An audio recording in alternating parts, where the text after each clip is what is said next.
老 K 只需抢9分，那么他就赢下这场比赛了。而慧慧呢，他要打对方啊，打10个币，就是说现在呢，他还得赢4局。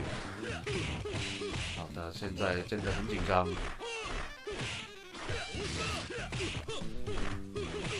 好，这一个3魁，啊，一个百合折啊，这个是百合折。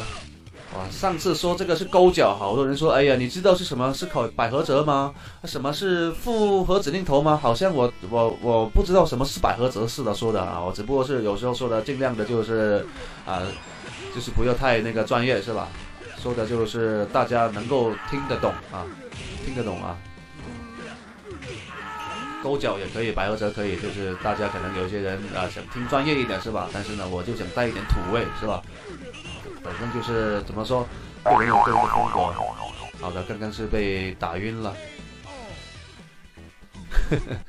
这一局刚刚这个八神太猛了啊，一直在进攻，但是竟然被这个大猪给打晕了啊，也真的是很让人无语啊。所以说你打的话太刚猛的话确实不行，该归还是得归。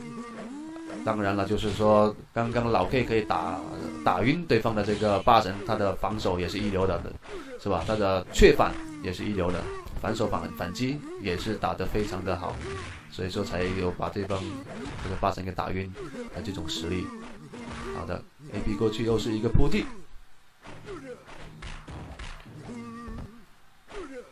后跳 CD。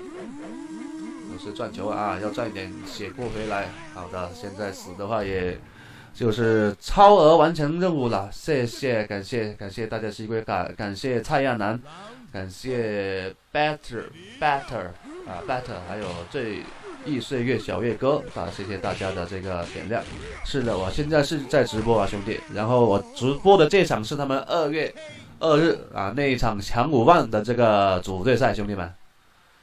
这个是2月2日啊，他们这个组队赛啊，他们的组队赛当时是赢的是1万啊，楼皇赞助的赢的1万，输的只有100，所以说对他们的心脏啊考验这也是非常的大的。好的，刚刚又是一个卡位卡的非常好，跳空啊，马上就接了一个蓝之山，好，加一个8个阵，已经基本上就是完蛋了啊，这个慧慧这一局基本上好的已经没有希望了。刚刚又是一个跳 A， 然后带走了对方的这个神乐。